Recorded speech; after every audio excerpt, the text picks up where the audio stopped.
पढ़ाई लिखाई में पैसा, नौकरी लग जाए तो भी पैसा, शादी विवाह हो तो भी पैसा, जीवन भर बेटा तुमसे खाता रहेगा। क्यों? कि उसका पूर्व जन्म का कर्ज है ना तुम्हारे पास। और बिटिया जिनके घर होती है, बिटिया तो मेरे घर की लक्ष्मी होती है। बिटिया वो किसी का हक नहीं लेती है। बिटिया तो अपने बाबुल से अपना फर्ज लेती है। जो बाबुल मुट्ठी बांध करके बेटी को दे देते हैं ना, तो बेटी खोल के नहीं देखती कितने। और बेटा 1000 रुपए का खर्चा है ना, अगर उसे बाबुल पिताजी 500 दे दें, मैं कैसे दे दूंगा 500? रख लो अपने पैसे। और बिटिया देखिए, पिताजी की प्यारी कौन होती है? वो बिटिया ही होती है। जब बेटी का विवाह होता है ना, तो सबसे ज्यादा जब बेटी विदा होती है तो कौन रोता है? कौन रोता है? मां। मां नहीं रोती है। क्यों? कि मां तो बिटिया की सहेली बन जाती है ना। हर सुख दुख की बात मां को बता देती है बिटिया। सबसे ज्यादा रोता है पिता। देखते हैं ना, वो किसी को दिखाते नहीं।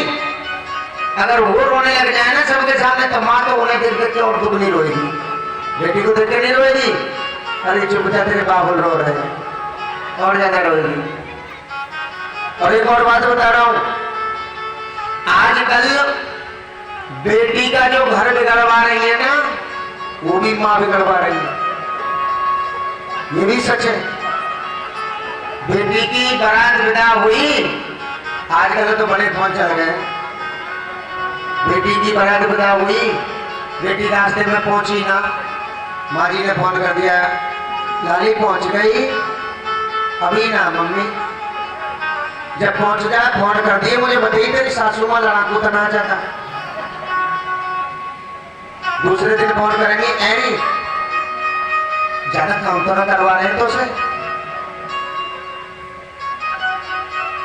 कभी कभी ऐसा समय आता है जब बेटी में दामाद में झगड़ा हो जाए, तो माँ का कर्तव्य बनता है कि दोनों को समझाना। तो माँ के जवाब पता है क्या होते हैं? बेटी बस 2 आंसू बहा दे, मम्मी मैं मर जाऊंगी, नहीं मुझे से ले जाओ। तो एक काम कर, बैग पैक कर, तू आजा, मैं देख लूंगी अपना आप, छोड़ के आजा, मैं देख लूंगी। लेकिन माँ का कर्तव्य बनता है, दामाद जी कहाँ है, मेरी बात कराना, दामाद को समझाओ, मैंने बेटी आपके पल्ले बांधी है, आपके सुपुर्द की है, आप जानो मेरी बेटी को दुख नहीं होना चाहिए, मैंने बेटी को बड़ा प्यार किया है। जब फेरे का समय होता है ना, तो 7 वाक्यों में बिटिया कहती है अपने पति से, सुनो महाराज, 3 अवस्थाएं होती हैं इंसान के जीवन की, बाल अवस्था, जवान अवस्था और वृद्ध अवस्था।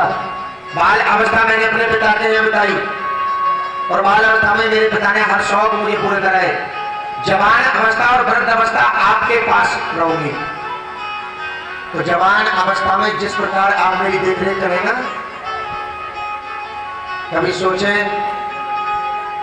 उसी देखरेख को वृद्ध अवस्था में भी करना। तो मैं तुम्हारे दाएं से बाएं आता हूं, वरना भी तो बाप के यहाँ बैठी हूं। तो मां को बजाना चाहिए। सुनैना, सुनैना कौन थी? सीता जी की माता। बच्चों को समझाएं, घर के मुखिया को ऐसा होना चाहिए कि घर में अगर झगड़ा हो जाए, बहू बहू में हो जाए, बेटों बेटों में हो जाए, तो घर के जो मुखिया होते हैं ना, उनका कर्तव्य है कि श्याम दाम दंड भेद चारों नीति से समझाएं। अगर लड़ाई करने वाले को, जो लड़ाई कर रहा है, उसे पैसे की जरूरत है, तो मुखिया का कर्तव्य है कि पैसा लाए, झगड़े को शांत करे। और दंड का अधिकारी है तो उसे दंड भी लेना चाहिए। लेकिन आजकल मुखिया क्या करें, मुखिया तो पहले वो पीने पड़ेगा। घर में झगड़ा हो रहा है, मुखिया जी वो पीने पड़ेंगे, तो कैसे घर का फैसला करेंगे? अपना आप ही फैसला ना हो रहा मुखिया जी से, तो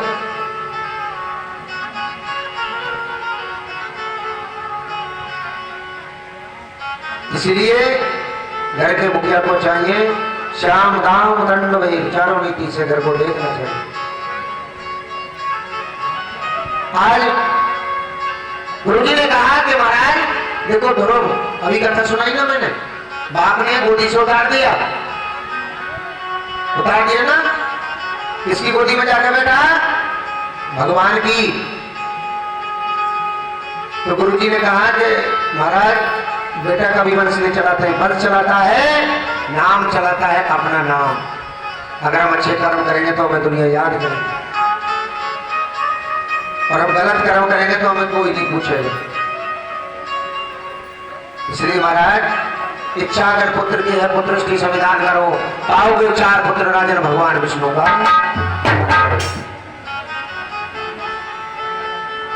पुत्र स्त्री संविधान के लिए सिंह ऋषि को बनवाना है, वो मान तुम्हारे होते हैं, यज्ञ उनसे कराना। सिंह ऋषि को लेकर के आए महाराज दशरथ, पुत्र स्त्री यज्ञ कराया अयोध्या में, और वहां से अग्निदेव प्रकट हुए। अग्निदेव ने कहा कि महाराज लो ये हवि का प्रसाद, इसी में तुम्हारा कल्याण है, पाओगे 4 पुत्र राजन, अग्निदेव का वरदान है। लो ये खीर ले जाओ, हवि का प्रसाद है, और यथानुसार अपनी रानियों को खिला देंगे। महाराज ने वो प्रसाद लिया, और प्रसाद लेकर के अर्धभाग कौशल्या देना, उभय भाग आधे कर लिया। आधा भाग कौशल्या जी को दिया, और आधे में से आधा भाग कैकेयी और सुमित्रा को दिया।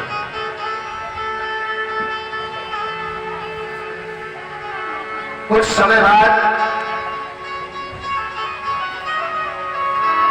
9वीं तिथि शुक्ल पक्ष चैत्र का महीना, दोपहर के 2 बज रहे थे।